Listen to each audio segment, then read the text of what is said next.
성경 봉독하겠습니다. 출애굽기 32장 1에서 6절입니다. 출애굽기 32장 1에서 6절 다 찾으셨으면 교독하겠습니다. 제가 한 절, 여러분이 한 절 읽겠습니다. 백성이 모세가 산에서 내려옴이 더딤을 보고 모여 백성이 아론에게 이르러 말하되 일어나라, 우리를 위하여 우리를 인도할 신을 만들라. 이 모세 곧 우리를 애굽 땅에서 인도하여 낸 사람은 어찌 되었는지 알지 못함이니라. 2절 32장 2절요. 읽으시면 됩니다. 아론이 그들에게 이르되 너의 아내와 너의 귀에서 금고리를 빼며 내게로 가져오라. 모든 백성이 그 귀에서 금보리를 빼어 아론에게로 가져가매 아론이 그들의 손에서 금고리를 받아 부어서 조각칼로 새겨 송아지 형상을 만드니 그들이 말하되 이스라엘아, 이는 너희를 애굽 땅에서 인도하여 낸 너희의 신이로다 하는지라. 아론이 보고 그 앞에 제단을 쌓고 이에 아론이 공파에 이르되 내일은 여호와의 절일이니라 하니 옛날에 그들이 일찍이 일어나 번제를 드리며 한목제를 드리고 백성이 앉아서 먹고 마시며 일어나서 뛰놀더라. 아멘.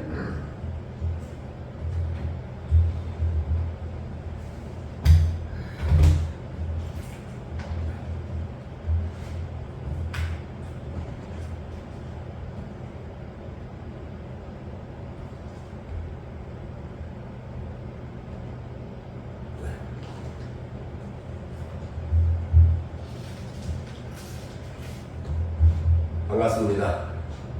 예배에 참석하신 모든 분들을 주님의 이름으로 환영합니다.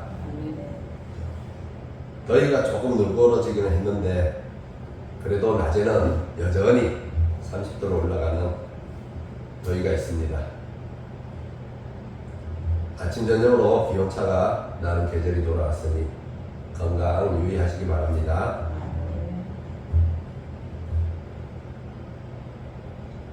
여호와여, 어느 때까지니까 나를 영원히 잊으시니까 주의 얼굴을 나에게서 어느 때까지 숨기시겠나이까. 여호와여, 내가 주께 부르짖으오니 나의 반석이여 내게 길을 막지 마소서. 주께서 내게 잠잠하시면 내가 무덤에 내려가는 자와 같을까 하나이다. 어느 날 하나님과의 소통이 끊긴다면 어떨 것 같습니까?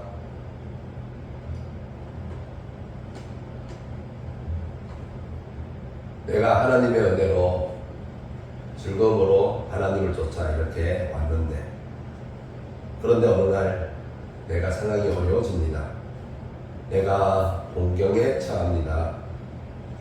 이러지도 못하고 저러지도 못하는 어려움에 갇혀 있을 때 하나님이 나와 소통하면서 나를 위로하시고 힘주시고 나의 기도에 응답하시면서 나의 어려움을 해치고 인도하시면서 그렇다면 우리는 시험 받을 일이 없지 않겠습니까? 만약 기쁘고 즐거운 마음으로 주님을 따라갈 수 있을 것 같습니다. 하지만 우리가 방금 앞에 읽었던 시편 기자의 하소연과 같이 신앙생활은 그렇게 은혜의 시간으로 채워지는 것은 아닌 것 같습니다. 그렇게 하나님과 친밀감을 느끼며 은혜의 시간들로 채워받아가도 어느 날부턴가 잠잠하신 하나님을 경험하며 외톨이가 된 느낌, 광야에 홀로 서 있는 듯한 이 느낌은 나에게 정말 힘든 시간들로 다가옵니다. 공경에 처한 상황 가운데 옆에서 누군가가 위로를 하지만 그 위로가 내 마음에 와닿지 않고 내게 힘이 되지 못할 때 광야에서 이스라엘과 함께 했다는 그 구름 기둥과 불 기둥은 어디 있는지, 따가운 햇살을 막아준 구름 기둥은 다 흩어져 버렸는지, 냉혹한 현실의 추위를 녹여줄 불기둥은 꺼져 버렸는지, 이런 상황을 마주할 때 여러분은 어떤 모습으로 시내산 아래에서 머무르고 계십니까? 시내산 아래의 시간은 하나님이 구원받는 성도에게 제시하는 시간이 될 겁니다. 그런 면에서 오늘의 말씀 금송아지 사건은 우리의 신앙생활에 많은 시사점을 던져줍니다. 하나님의 임재를 느끼지 못하는 상황, 그 상황에서 취할 수 있었던 이스라엘의 모습이었습니다. 이렇게 하나님의 임재를 느끼지 못했던 시간들을 보낸 경험에 대한 간증이 우리 주변에 있고 또 그것들을 우리는 들어왔습니다. 그럼에도 그러한 상황을 내가 직면했을 때는 그것이 내가 헤쳐나가야 하는 현실입니다. 출애굽의 사건은 여러분은 한 번쯤은 읽어봤을 겁니다. 출애굽의 사건을 읽어보면 개 재밌지 않습니까? 개구리, 파리, 메뚜기 등이 나타나 애굽 사람들을 괴롭힙니다. 그리고 그들에게서 항복을 받아냅니다. 그리고 또 바닷물을 벽처럼 세워서 길을 열어주시고 그 길을 지나간다는 것. 상상할수록 신기합니다. 그런데 이러한 출애굽의 여정은 바로 시내산에 머무르는 시점을 중심으로 그 앞과 뒤로 나누어 살펴볼 수가 있습니다. 시내산에 머무르는 시기는 애굽에서 나와서 시내산에 이르기까지, 그리고 시내산을 떠나서 가나안 땅에 들어가기까지 하나님의 일하심에 대해 전환이 이루어지는 시간들이었습니다. 마찬가지로 이 시점이 갖는 의미는 오늘날 성도들, 바로 우리들에게 매우 중요합니다. 성도라면 어쩌면 비켜갈 수 없는 시간들일 수 있습니다. 바로 신앙생활에 전환점이 이루어지는 시기이기 때문입니다. 이스라엘이 애굽을 나가서 모세를 사용하시는 하나님의 인도하심을 받아 광야를 지나 하나님의 산인 시내산 그늘 아래에 머무르기까지 그 시간은 은혜의 시간들이었습니다. 하나님의 임재를 경험하고 이스라엘을 인도하시는 하나님의 본능을 체험하는 시간들이었습니다. 애굽은 당시 이스라엘에게 있어서는 상대할 수 없는 거대하고 강력한 힘이었습니다. 그러한 거대하고 강력한 힘을 내리누르고 자신들을 구원하시는 하나님의 능력을 맛보는 순간들이었습니다. 이와 같이 구원받은 자에게는 십자가의 은혜가 세상의 가치관이 가르쳐주는 강력한 메시지들, 경쟁의 법칙, 적자 생존의 법칙, 승자 독식의 법칙, 이러한 법칙에 갇혀 살기 위해 몸부림치던 바로 우리들, 그 굴레, 죄와 사망의 굴레에서 벗어나게 한 은혜의 사건이었습니다. 우리도 경험을 해보았지만 정말 내 의지와 상관없이 하나님의 뜻심에 이끌려 하나님 앞으로 나오는 경험들을 우리는 하였습니다. 그리고 나도 모르게 충만한 은혜 속에 기쁨을 누리며 하나님 앞에서 신앙생활을 해봅니다. 그러니까 시내산에 이르기까지의 사건이나 십자가의 사건은 우리가 무언가를 할 수 있는 그런 사건이 아니었습니다. 그냥 주님이 다 하시는 은혜로 구원받은 자는 그 은혜를 누리기만 하면 되었습니다. 그래서 시내산에 이르기까지 옛사람의 습성을 고스란히 드러내는 이스라엘을 향해, 또는 세상의 가치가, 세상의 삶의 방식을 여전히 부여잡고 놓기를 불편해하는 구원받은 성도를 향해 하나님은 은혜의 시간들로만 채워주었습니다. 이스라엘이 애굽을 나와 시내산 그늘에 이를 때까지는 구원받은 성도가 그 마음에 믿음이 들어오기까지는 하나님의 전적인 은혜로 이루어진 구원의 시간들이었습니다. 따라서 마음에는 기쁨이 흘러넘쳤고 즐거움으로 발걸음이 가벼웠습니다. 하나님을 생각할 때면 얼굴에 밝은 미소가 배어나옵니다. 자신감도 생깁니다. 우리를 위해 일하시는 하나님을 보면서 말입니다.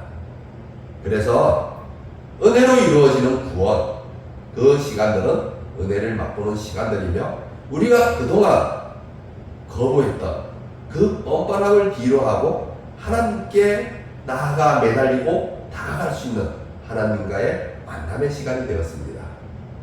그렇게 하나님을 경험하는 시간들을 뒤로하고 이스라엘은 하나님의 산인 시내산 그늘 아래에 머무르게 되었습니다. 그런데 이때 이스라엘에게 하나님의 인재를 경험하게 하는 모세가 하나님의 산으로 올라갔습니다.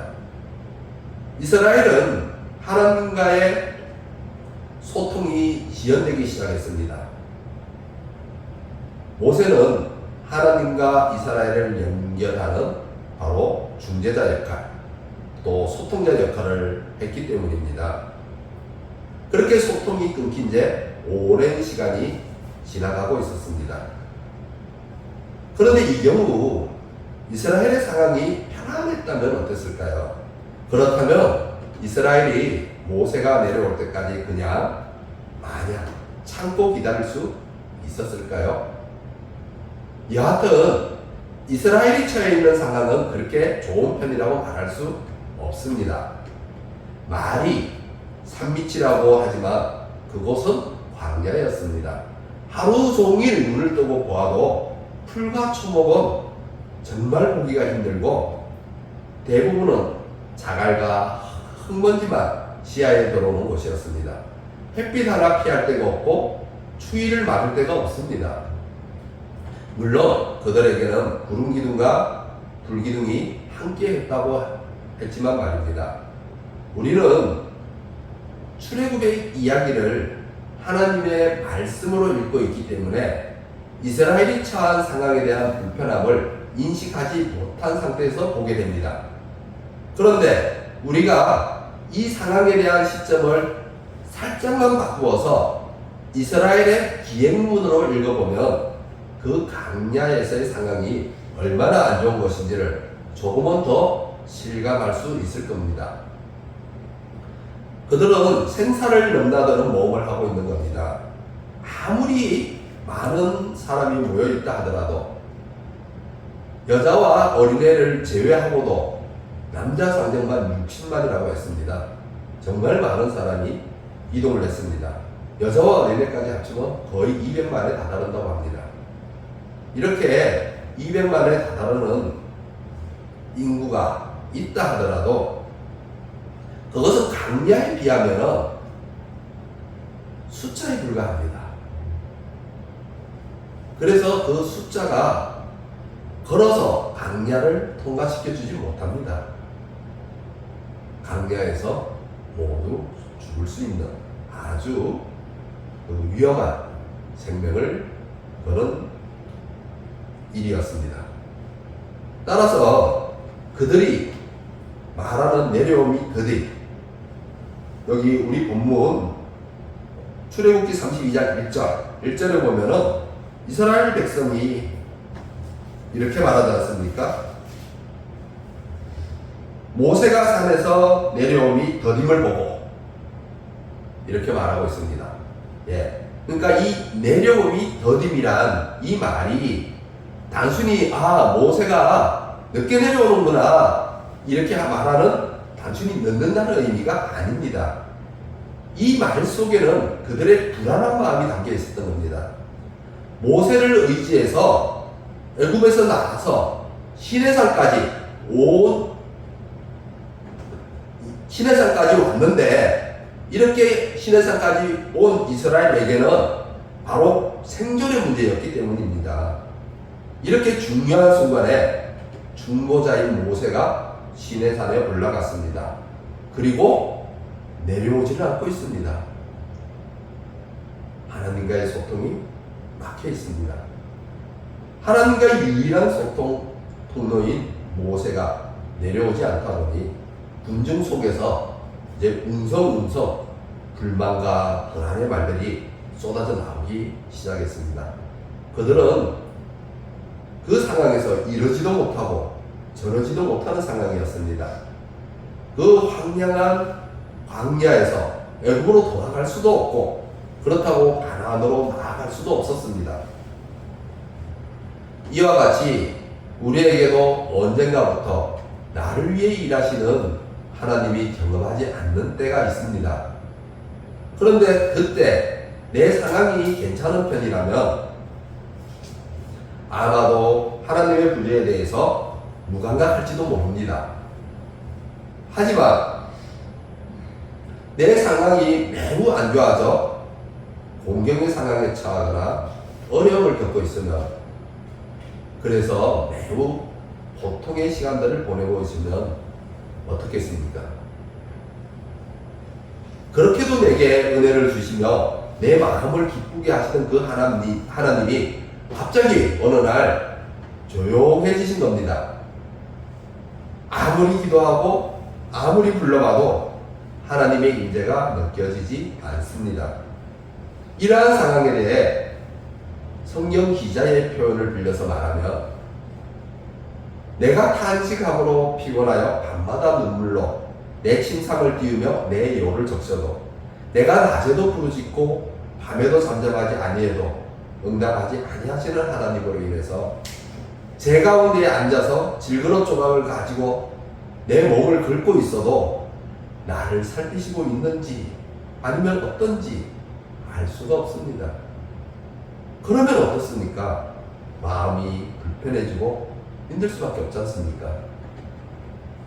그러면 온갖 생각이 머리에 떠오릅니다. 그리고 마음은 불안해지고 유혹의 시간들을 맞이하게 됩니다. 하나님을 그만 믿을까? 세상으로 돌아갈까? 이런 유혹의 시간들을 맞이하게 됩니다. 시내산 그늘 아래에 머물러 있기는 하지만 마음은 세상을 향해 자꾸 기울어져 갑니다. 세상의 방식이 더 쉬운 것 같고 더 나은 해결책을 제시하는 것 같고, 하나님의 은혜를 기다려보지만 그 은혜는 어디에 있는지 어디서 오는지 알지 못하고 세상의 삶의 방식은 내 눈앞에 있으니 그거라도 부여잡고 나아가고 싶은 겁니다. 현재 상황이 혹여 좋아지기를 기대하면서 말입니다. 이스라엘 백성을 보시면 모세가 오랫동안 내려오지 않으니 그들의 옛사람의 습관 속에 있었던 우상을 꺼내듭니다. 무엇입니까? 금으로 송아지 모양의 형상을 만듭니다. 백성들에게 바로 금들을 모아서 송아지를 만듭니다. 그것이 바로 3절에 나오죠. 2절, 3절, 4절에 계속해서 나옵니다. 아론이 그들에게 이르되 너희의 아내와 자녀의 귀에서 금고리를 빼어 내게로 가져오라. 모든 백성이 그 귀에서 금고리를 빼어 아론에게로 가져가며 아론이 그들의 손에서 금고리를 받아 부어서 조각칼로 새겨 송아지 형상을 만드니, 이렇게 되어 있습니다. 우상을 만들어 섬기는 일은 고대 사람들에게는 일상의 삶의 방식이었습니다. 그러니 그들이 그 금송아지 형상을 만들어서 이렇게 외칩니다.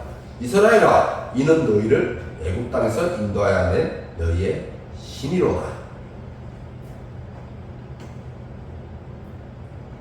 그들의 가치관은 무엇이든 그것을 신으로 높여서 형상으로 만들고 그것을 섬기는 삶이 너무나 당연한 삶이었으며, 또 그렇게 하는 것이 지혜 있는 사람의 모습이었습니다. 하지만 이러한 삶은 어떻습니까? 이러한 삶은 바로 우리가 사는 땅 위에 사람의 포악함만 가득하게 만들었습니다. 따라서 포악함이 가득하다면 어떻습니까? 반대로 비참함도 가득할 수밖에 없습니다. 땅 위에 사람의 화강과 함께 비참함이 채워져 가고 있습니다. 우리는 한편에서는 권세를 누리는 자가, 한편에서는 이 눈물을 흘리는 자, 이 비참함 속에 사는 자들이 있지 않습니까? 바로 돈에 대한 우상, 권력에 대한 우상, 이런 것들은 누가 만들었습니까? 사회 체계 내에서 사람이 만들어내었지 않습니까? 그런데 도리어 우리는 우리가 만들고도 그것에 끌려다닙니다. 그것을 얻기 위해 헌신합니다. 그러니 그러한 헌신은 어떻습니까? 그러한 헌신은 세상의 포악함과 비참함만 가득 만들어 놓았습니다. 그래서 바울은 말하기를 육신의 생각은 하나님과 원수가 되나니 이는 하나님의 법에 굴복하지 아니할 뿐 아니라 할 수도 없다고 하고 있습니다. 바로 하나님을 떠난 사람들의 생각, 그 육신의 생각은 하나님과 원수가 됩니다. 이렇게 이스라엘은 옛사람의 습성을 따라 하나님의 말씀에 잘 굴복하지 못하는 모습을 보여주고 있었습니다. 이러한 이스라엘이 보여주는 모습은 오늘날의 성도들에게도 얼마든지 나타날 수 있는 모습입니다. 어려운 가운데 하나님의 임재가 잘 느껴지지 않는 시기를 지나다 보면 저절로 마음은 굳어져 갑니다. 그러다 보면 자기만의 신앙생활에 빠지게 됩니다. 자기만의 신앙생활을 하거나 아니면 다시 세상으로 돌아가게 됩니다. 우리가 주변을 보면은 예수님을 믿는다고는 하는데 교회를 나가지 않는 사람들이 있습니다. 이런 분들이 교회에서 어려움을 겪다 보니까 자기만의 신앙생활을 하는 경우입니다. 그러나 하나님께서 이 출애굽기에 말씀을 주신 것처럼 이 시기는 성도들에게 있어서 신앙의 전환점이 되는 시기입니다. 그래서 이 시기를 바로 영적인 눈으로 잘 넘어갈 수 있어야 합니다. 바울이 말하는 것처럼 어린아이의 신앙을 벗어나는 때입니다. 어린아이들이 아빠 엄마에게 무언가를 졸라서 가지고 싶은 것을 선물 받거나 아니면 뭔가 바라는 것을 선물 받을 때 좋아서 기쁘고 즐거워하지만 언제까지 그것으로 기뻐하고 즐거워할 수는 없지 않습니까? 장성한 어른이 되기 위해 우리가 청소년기를 거치며 힘들고 어려운 시기를 보내고 장성한 어른이 되면 자신의 삶을 주도적으로 살아가야 합니다.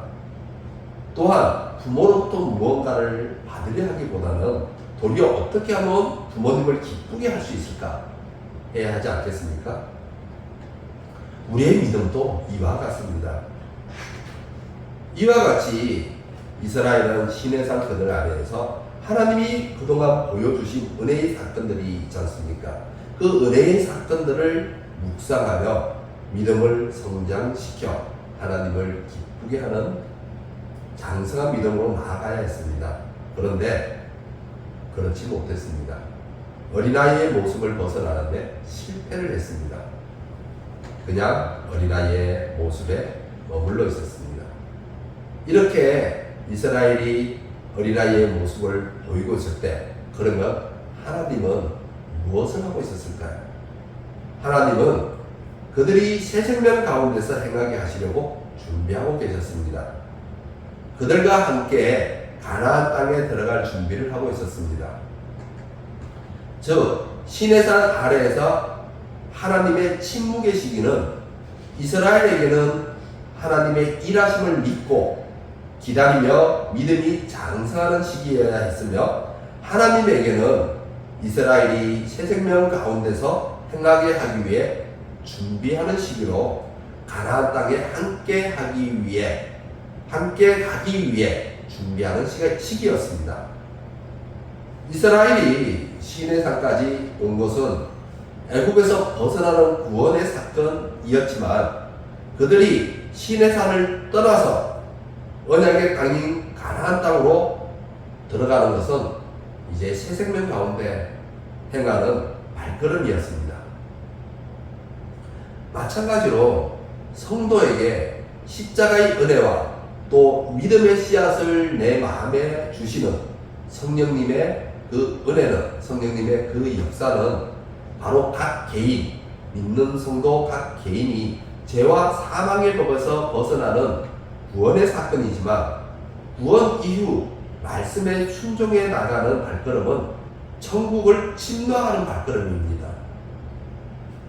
예수님께서 침노하는 자만이 천국을 소유할 수 있다고 했습니다.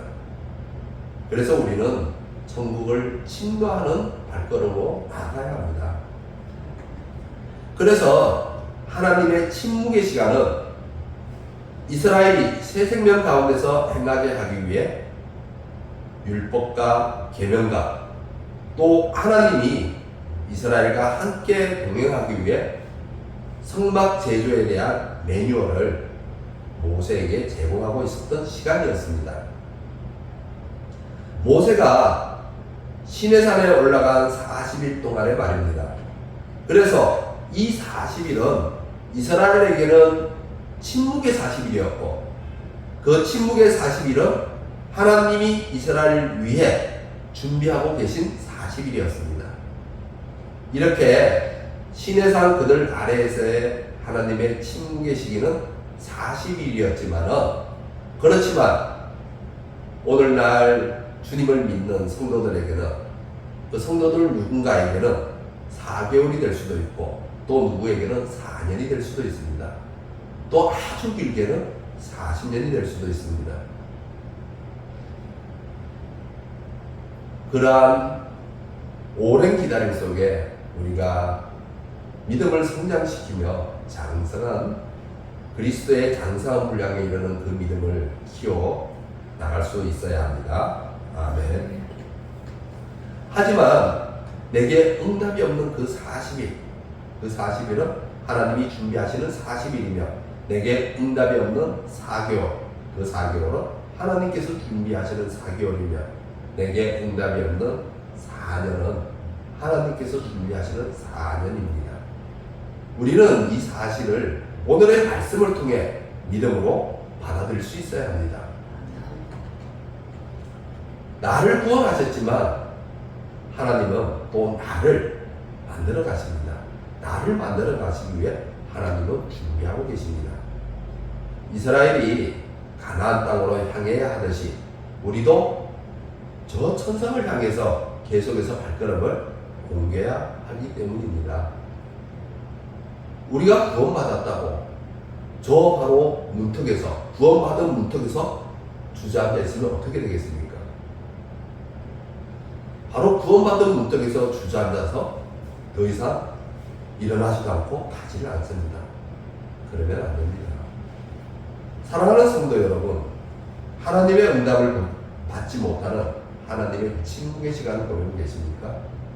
그러한 시간은 나를 더욱더 힘들고 어렵게 만드는 시간인 만큼은 분명합니다. 하지만 하나님의 신실하심에 기대십시오.